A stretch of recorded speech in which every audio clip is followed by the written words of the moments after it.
Hello guys, இன்றைக்கி நம்ம எப்படி பாம்பே ஹல்வா செய்யலான்னு பார்க்க போகிறோம். ஒரு கப் நிறைய கார்ன்ஃப்ளவர் மாவு எடுத்துகிட்டு அதே கப்பில் 2 வாட்டி தண்ணி ஊற்றுங்க. அதை நல்லா மிக்ஸ் பண்ணுங்கள். அதுக்கப்புறம் ஒரு பேனில் தண்ணி ஊற்றி அதில் கொஞ்சம் சுகரை ஆட் பண்ணிக்கோங்க. மெஷர்மெண்ட் எந்த கப்பில் நம்ம மாவு போட்டோமோ அதே கப்பில் சுகர் ஆட் பண்ணுங்கள். உங்களுக்கு சுகர் கம்மியாக வேணும்னா நீங்கள் கம்மியாக போட்டுக்கோங்க. இல்லை நிறைய சாப்பிடுவீங்கன்னா அதே அளவுக்கு எடுத்துக்கோங்க. அது கொதிக்கிற வரைக்கும் வெயிட் பண்ணணும். இந்த மாதிரி வரணும். அதுக்கப்புறம் அந்த ஒயிட் கலர் கார்ன்ஃப்ளவர் வாட்டரை இதுக்குள்ளே ஆட் பண்ணிக்கோங்க.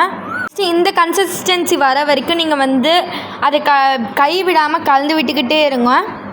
கை விட்டுட்டிங்க அதுக்கப்புறம் கெட்டி ஆகிடும். ஸோ கரெக்டாக மிக்ஸ் பண்ணிக்கிட்டே இருங்க. அதுக்கப்புறம் கொஞ்சமாக கீ ஆட் பண்ணிக்கோங்க. உங்களுக்கு எவ்வளோ தேவையோ அவ்வளோ ஆட் பண்ணிக்கோங்க. நெக்ஸ்ட்டு ஃபுட் கலர் ஆட் பண்ணிக்கோங்க. நல்லா மிக்ஸ் பண்ணுங்க. கம்மியாக ஆட் பண்ணுங்கள். ஃபுட் கலர் ஆப்ஷனல் தான். நீங்கள் அதை யூஸ் பண்ணலாம், இல்லை யூஸ் பண்ணாமலும் இருக்கலாம். ஆனால் முடிஞ்ச அளவுக்கு கம்மியாக யூஸ் பண்ண ட்ரை பண்ணுங்கள். நெக்ஸ்ட்டு அது நல்ல இந்த கன்சிஸ்டன்சிக்கு வரணும். இப்போ கொஞ்சமாக ஹல்வா பதத்துக்கு வந்திருக்கும். அதுக்கப்புறம் ஸ்டவ்வை நீங்கள் இன்னும் கொஞ்சம் கீயை ஆட் பண்ணிக்கோங்க. உங்களுக்கு தேவையான அளவு ஆட் பண்ணிக்கோங்க. ரொம்பவும் ஆட் பண்ணாதீங்க. நெக்ஸ்ட் வீடியோவில் நம்ம கொரியன் ஸ்டைல் புட்டிங் செய்யலாம். அதுக்கு நீங்கள் 1K சப்ஸ்கிரைப் பண்ணியிருக்கணும். அதுக்கப்புறம் ஒரு பிளேட்டில் கீயை ஆட் பண்ணி அதை நல்லா தடவி விட்டுக்கோங்க. தட்டில் முந்திரி திராட்சை கூட ஆட் பண்ணிக்கலாம். இல்லைன்னா நேராக கூட அந்த ஹல்வா ஊற்றிக்கலாம். அது இந்த பாருங்கள் எவ்வளோ சூப்பராக வருது. ஒட்டாமல் வரணும். அந்த மாதிரி ஊற்றி எடுத்துக்கோங்க.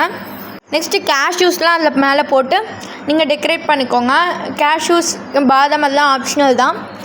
நெக்ஸ்ட் அது கொஞ்ச நேரம் அது ஃபிக்ஸ் ஆக விட்டோன்னே இந்த மாதிரி ஆகிடும். சாப்பிட்டு பாருங்கள், சூப்பராக இருக்கும். சப்ஸ்கிரைப் பண்ணுங்கள் ப்ளீஸ். தேங்க்யூ.